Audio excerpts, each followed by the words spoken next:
अस्सलामुअलैकुम, कैसे हैं आप सब। उम्मीद करती हूँ खैरियत से होंगे। ये देखिए मैंने लिया एक पाव की जितना ही मेरे पास कीमा होगा और साथ ही ड्राई स्पाइसेस भी मेरे पास नमक भुना और कुटा ज़ीरा और धनिया पाउडर, गरम मसाला, ब्लैक पेपर और रेड चिली फ्लेक और ये है कॉर्नफ्लावर 2 से 3 चम्मच। और इस तरफ मेरे पास है प्याज, ये अदरक का थोड़ा सा टुकड़ा एक और था। ये देखिए अदरक, ये भी इसमें डाल देंगे। लहसुन,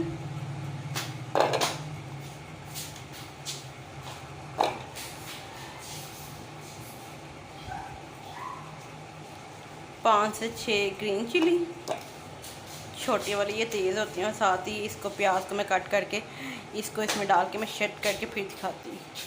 जैसे मैंने इसको शेड कर लिया, बहुत ही बारीक शेड करना है। तो इसको अब मैं डालती हूँ कीमे में, साथ ही डाल दूँगी सारे स्पाइसेस। फिर इसको मिक्स करके फिर मैं दिखाती हूँ। ये देखिए मेरा अच्छा से मसाला जो है मिक्सअप हो गया सारा। देखिए प्याज, लहसुन, अदरक, मिर्ची सब कुछ मैंने अच्छे से मिक्सअप कर ली। और अब मैं इसकी टिक्कियाँ बना के फिर मैं आपको दिखाती हूँ। देखिए टिक्कियाँ, ये देखिए टिक्कियाँ बन गई। ये देख सकते हैं मैंने टिक्कियाँ बना लिया हो। मैंने ज़्यादा से टिक्कियाँ बना लिया। इसको मैं आधे से पौने घंटे के लिए फ्रिज में रखूँगी, फिर इसको मैं फ्राई करती हूँ। आधे से पौना घंटा हो गया था और अब मैंने टिक्कियाँ निकाली हैं। ये ना काफ़ी सॉफ्ट थी तो इसलिए मैंने इसको फ्रीज़र में सेट होने के लिए रख दिया। और दूसरी तरफ रखा हुआ मैंने पैन में ऑयल, उसको गर्म होने के लिए मैं चेक कर रही हूँ गर्म हो गया कि नहीं।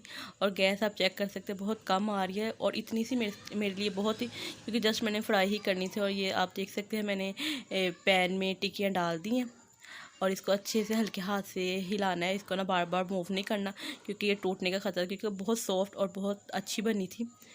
तो मैं हिला कम रही थी और पैन के ज़रिए इसको ना मैं हिला रही थी ताकि ये ना अच्छे से दोनों तरफ से फ्राई हो जाए। और ये देख सकते हैं मेरी टिक्कियों का फाइनल लुक। अगर आपको मेरी वीडियो ज़रा सी भी अच्छी लगती है तो लाइक करें, शेयर करें और कमेंट्स करें। और नेक्स्ट वीडियो तक के लिए अल्लाह हाफिज़।